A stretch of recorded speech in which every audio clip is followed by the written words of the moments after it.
Joga pedra na Geni, joga pedra na Geni. Ela é feita para apanhar, ela é boa de cuspir. A maioria de vocês, amigos ouvintes, devem conhecer os versos da famosa música de Chico Buarque.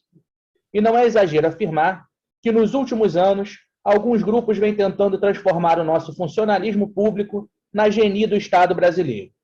É como se fossem eles, os servidores, os responsáveis por todas as mazelas existentes no país. Tentam fazer valer a narrativa de que todos ganham muito e trabalham pouco.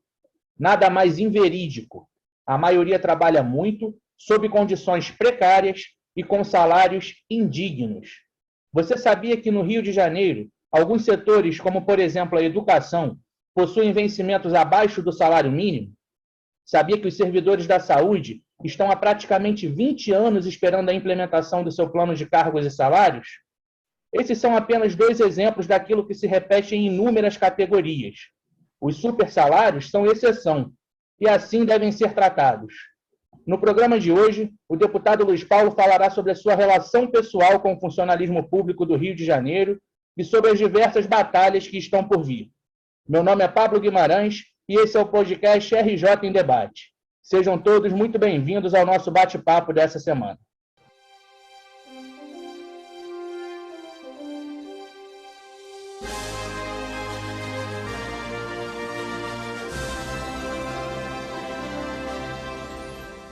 Bom dia, deputado Luiz Paulo. Mais uma semana começando. Bom dia, Pablo. Bom dia, ouvinte.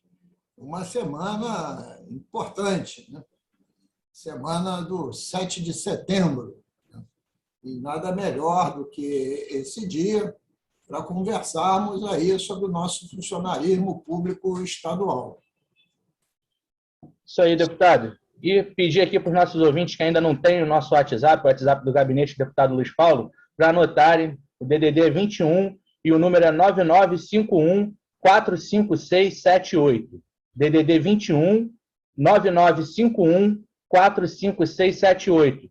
Pedir para todos os ouvintes, depois do programa, entrarem em contato, mandando suas impressões, falando sobre o que acharam do programa. Deputado, o senhor é um histórico defensor do servidor público. Recentemente, no auge da crise econômica no Rio de Janeiro, enfrentou o pacote de maldades do governo Pezão e impediu que muitas daquelas medidas fossem aprovadas. Conta para a gente, deputado, como começa essa sua relação pessoal com o serviço público? Pablo, eu me tornei servidor público muito jovem. Eu tinha 19 anos de idade, me formei em técnico de estradas pela então Escola Técnica Nacional e minha turma toda foi convidada a ingressar no Departamento de Estrada de Rodagem da Guanabara, para que nós fôssemos o elo na área da engenharia rodoviária entre os peões e os engenheiros. E isso eu estou me remontando a 8 de janeiro de 1965. Posteriormente, passaram-se alguns anos e eu me formei em engenharia. E aí, mais tarde, eu me tornei engenheiro do Departamento de Estradas de Rodagem da Guanabara. Depois disso, em 15 de março de 75, veio a fusão do estado da Guanabara com o antigo estado do Rio de Janeiro. E, naquela época, eu tive direito a optar, isto é, ou ser engenheiro do município da capital ou ser engenheiro do estado. E aí, ajudar a construir rodovias nos 64 municípios que tínhamos naquela época. Hoje somos 92. Então, eu fui ao passado para demonstrar a você, Paulo, que eu tenho uma carreira no estado do Rio de Janeiro, desde a antiga Guanabara, como funcionário público. E como deputado estadual, também sou funcionário público. Ser funcionário público, como o nome diz, é servir ao público. e ter como patrão a população, porque o Estado só sobrevive através dos impostos. E os impostos são pagos pela população, nesse caso, a população fluminense. E desde esta época, que eu sempre defendi o papel do funcionalismo público, que ele fosse muito bem qualificado e, evidentemente, remunerado à altura. E como eu via, eu comecei como técnico de nível médio, eu afirmo a você que a maioria dos funcionários públicos trabalham, e muitos, um salário inadequado, como é o caso do magistério e também o caso da saúde.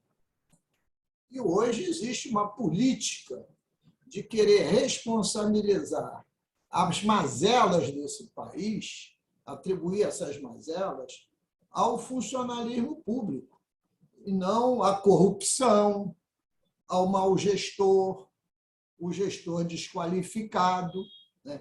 Os cargos comissionados para quem não tem vínculo com o funcionário público. Então, é necessário que a gente resgate a dignidade do funcionarismo público, para que ele também preste, em correspondência, um serviço público de qualidade para a nossa população. Perfeito, deputado. Quer dizer, a sua relação com o funcionarismo público não é de hoje, né? Ela já vem de longa data. Mas, deputado, a maior parte das categorias de servidores públicos estão com salários congelados desde 2014, alguns até antes disso. O senhor é autor de um projeto de lei que levanta este debate sobre a necessidade de que seja feita esta recomposição salarial. Hoje, outros parlamentares têm se juntado a esta luta.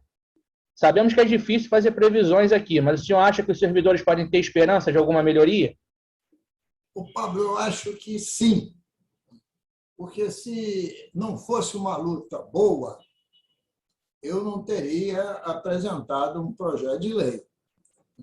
Nem tampouco o teria o presidente da Assembleia Legislativa, deputado André Siciliano.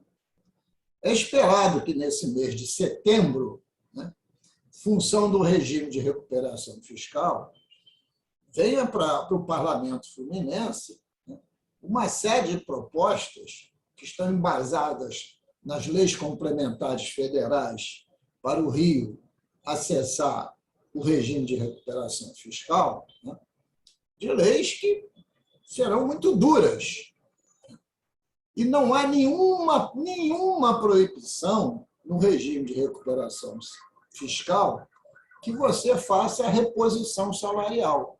E nem poderia haver, porque trata-se de um preceito da Constituição Federal.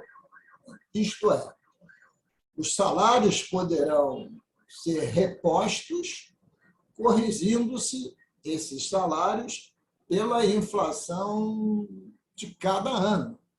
Exatamente, a Constituição prevê, não é reajuste, não é aumento, é recomposição das perdas salariais devido à inflação. A última recomposição salarial que aconteceu no Estado foi no ano de 2014. De lá para cá, não houve mais nenhuma recomposição antes. Então, eu acho justo e me parece provável, e esta luta vai ser desencadeada com todas as nossas forças, para que haja a reposição salarial em projeto que possa ser votado agora, isto é, em setembro e em outubro. Eu não posso fazer nenhuma estimativa de que percentual poderá ser, porque há que se fazer um profundo estudo de fluxo de caixa para saber um ponto percentual de reposição salarial, quanto impactará no caixa, porque é necessário ter os recursos para poder pagar. E nem posso prever o percentual, E também nem posso prever se será em parcela única ou mais parcelas. Mas eu acho que o importante é nós travarmos essa luta. E ela será travada com grande intensidade. E eu estou com esperança. Perfeito, deputado. É justo, né? É justo que aconteça essa recomposição salarial para tantos servidores que estão há tanto tempo com salários congelados.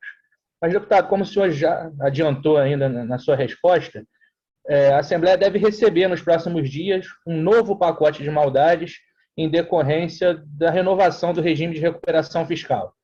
Um dos itens que vem sendo fortemente atacados é a questão do triênio. Estão querendo acabar com o triênio dos servidores. Qual a sua posição sobre isso? Ô, Pablo, eu verifico que agora, na segunda quinzena de setembro, esses projetos de lei chegarão ao parlamento, porque a Secretaria de Fazenda deseja ter essas leis aprovadas até os primeiros dias de novembro, porque a Fazenda precisa encaminhar a sua proposta final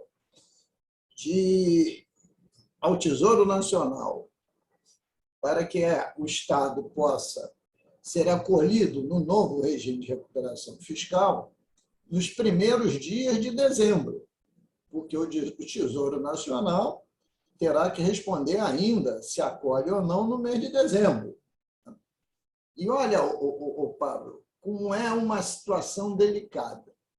Nós precisamos entrar no regime, porque se não entrarmos, nós vamos quebrar. Se nós não entrarmos no regime, nós vamos ter que pagar, e esse número muda dia a dia, porque o Estado do Rio de Janeiro deve à União, e a União é avalista em diversos empréstimos internacionais, em cima de bolsa de moeda. E, como vocês sabem, o dólar, o euro, está tudo disparando a cada dia. Então, se a gente não entrar no regime, a gente terá que pagar nos próximos 3 anos algo como aproximadamente uns 80 bilhões de reais. Numa visão mais otimista, se a Bolsa de Moedas cair, cerca de 66 bilhões de reais, que é 22 bilhões de reais por ano. Isso implica dizer que nós não temos um recurso para pagar e manter o Estado funcionando. De outro lado, o regime não pode ser uma tortura para o funcionário público. E um dos quesitos que o governo federal, o Tesouro Nacional e a legislação federal exposta exige como item obrigatório é o término do triênio. Mas eu que considero que o triênio é uma conquista do servidor quando ele optou em ser um funcionário público estadual. Imagine um cidadão que tem 15 anos de serviço público e está usufruindo de 5 triênios, né? 15 dividido por 3 dá 5 triênios. E proclamou sua vida de se aposentar com 35 anos de serviço público quando tivesse 60% de triênio. Isso fez parte da decisão dele de fazer o concurso público. Então, não podemos chegar para essas milhares de pessoas e dizer assim, isto acabou. Bom, mas, ao mesmo tempo, se não acabar, não vai entrar no regime. Olha que empecilho. Então, o que eu tenho defendido? Olha, se quer mudar a regra, tem que mudar a regra para quem entrar no Estado a partir dessa nova regra. Então, que o triênio possa ser extinto para os novos funcionários concursados que entrarem no serviço público após a aprovação dessa legislação. E jamais para os que estão hoje no serviço público. Essa vai ser um dos grandes e mais fortes embates que nós vamos travar. Perfeito, deputado. Até porque não se muda a regra do jogo com ele começado, né? Já está todo mundo jogando, todo mundo já sabe as regras. tem que mudar as regras para quem ainda vai começar no serviço público. Agora, deputado, por que o senhor acha que essa conta dessa má gestão, dessa corrupção, sempre acaba sendo paga pelos servidores? A que se deve esse fato? Bom, primeiro, há uma questão econômica. Quando o atual governo assumiu, governo federal, associado ao governo do Estado, explicitando presidente Bolsonaro, governador Wilson Witzel. Se há de lembrar que tudo que dizia respeito à economia, que era perguntado ao presidente candidato, ele respondia: sobre economia, converse com o posto Ipiranga. E quem era o posto Ipiranga? O ministro da Economia, Paulo Guedes. E a concepção de Estado do economista, ministro Paulo Guedes, é o Estado neoliberal, isto é, o Estado que se autorregula, que não precisa de funcionário público, como o mundo privado pudesse dar conta de tudo. Esse Estado, essa proposta de Estado, está arruinando o nosso país e o próprio Estado do Rio de Janeiro. E propostas econômicas desse tipo já se mostraram no mundo inteiro absolutamente fora de propósito. Tanto é que, quando o presidente dos Estados Unidos assumiu, Biden, ele propôs um plano de desenvolvimento econômico e social baseado no modelo capitalista chamado keynesiano, isto é, em que o Estado tem um papel fundamental, não somente de prestação de serviço, como também de organizador e orientador da economia e também de fiscalização das regras do jogo na área de economia através, em termos de união, do seu respectivo Banco Central. Ora, então, a primeira questão é de ordem econômica. O ministro da Economia que está aí é um neoliberal fiscalista. Acha que você pode resolver os problemas cortando despesa de pessoal. Como a nossa crise fosse somente uma crise de despesa. A crise maior do Estado do Rio do Brasil é uma crise de receita. E receita só entra se você tem um plano consistente de desenvolvimento econômico e social, associado a uma máquina estatal competente para a fiscalização do pagamento dos tributos, para evitar não só a corrupção, mas também a sonegação, que também é crime. Então, eu diria que tem uma questão da visão econômica, que é a crise que a gente está vivendo, mas também um problema de incompetência na gestão. E essa incompetência na gestão, aqui no estado do Rio de Janeiro, é gritante. Nós estamos, por exemplo, já sob o quinto secretário de Desenvolvimento Econômico, com secretarias, muitas vezes, fatiadas entre políticos que não têm nenhuma competência especificamente nas áreas que estão administrando. Vide os secretários de Educação e o secretário atual de Transportes. E por aí vai, para a gente não ficar nominando, porque se eu tivesse que nominar, eu diria que o responsável exclusivo por isso é o governador que faz as nomeações. Então, a incompetência já parte do gestor principal. Muito bem, deputado. Então, provavelmente teremos dias aí com muitas lutas pela frente, muitas batalhas virão. Eu não tenho dúvida nenhuma, Cláudio. A luta vai ser no campo político, no campo jurídico e no campo também político-administrativo, né? Porque muitas vezes você, para derrotar uma visão política, você tem que apresentar uma saída e uma contrapartida. Então, quando a gente, de pronto, você pergunta para o triênio, nós não podemos ficar no impasse, ou sim ou não, porque se vencer o não, acabou. Então, a gente está querendo resolver o impasse com uma outra proposta concreta.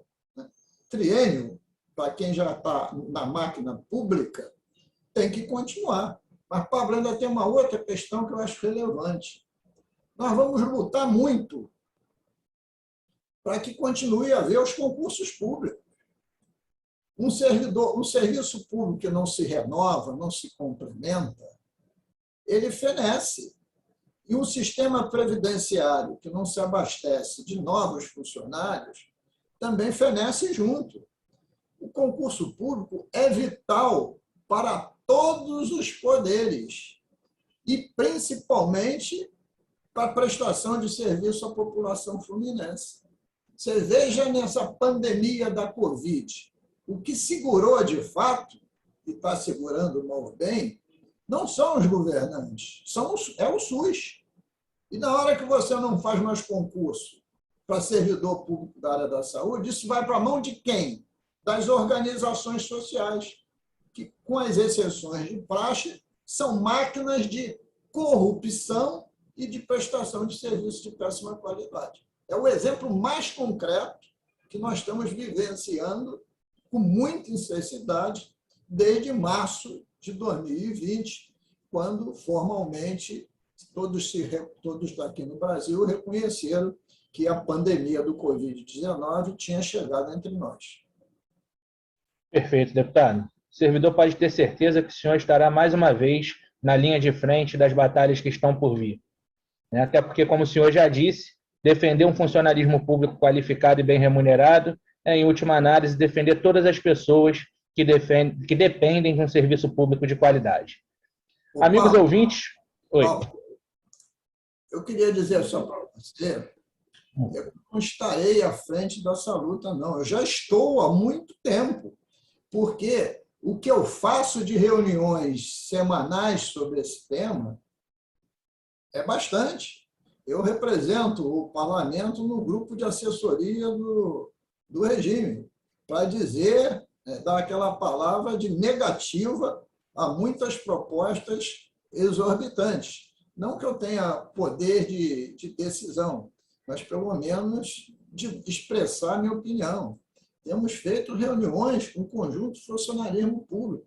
Essa luta já está aberta. O que irá acontecer nessa próxima quinzena é que isso tudo virá à tona com a chegada dos projetos de lei. Perfeito. Então, amigos ouvintes, não esqueçam de mandar seus comentários sobre o programa para o nosso WhatsApp, em DDD 21 9951 45678. DDD 21 9951 45678. Antes de encerrarmos, vamos ao quadro Bola Dentro e Bola Fora com os destaques positivos e negativos da semana na análise do deputado Luiz Paulo.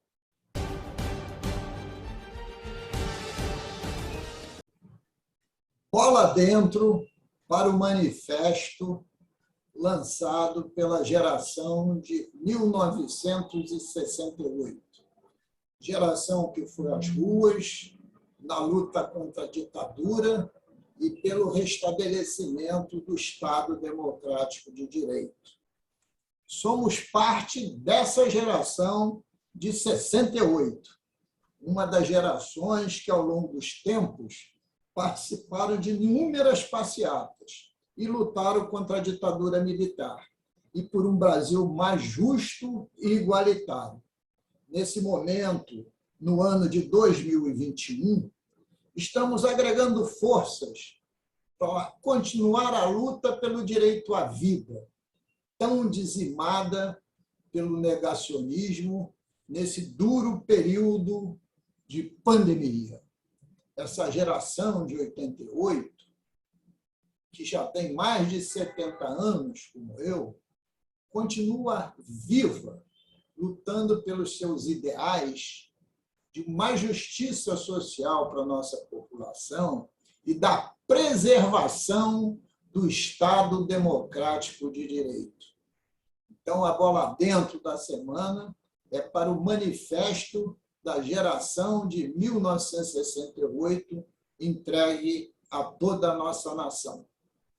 A bola fora dessa semana vai para o governador do Estado, pela sua omissão, pela sua inação em relação ao roubo de cabos de cobre que alimentam o sistema de energia de trem e metrô. Se o governador exigisse da polícia profundas investigações, os responsáveis iriam aparecer. Também o governador é responsável porque nomeou um secretário de transportes que não tem nenhum conhecimento na área, nenhum conhecimento do que seja um sistema de transportes. Então, a bola fora dessa semana é pela inércia do governador em resolver um drama que está se abatendo sobre a população, porque o Estado não está cumprindo a sua função. Dar transporte de qualidade para a população é dever do Estado. E tudo isso está acontecendo como fosse em uma outra unidade da federação, e não no Estado do Rio de Janeiro. Isto é motivo de grande indignação. Bola fora para o governador do Estado.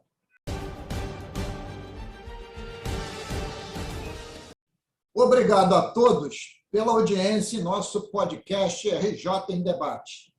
Estamos no ar semanalmente, discutindo os principais temas do Rio de Janeiro e do Brasil. Até a próxima semana.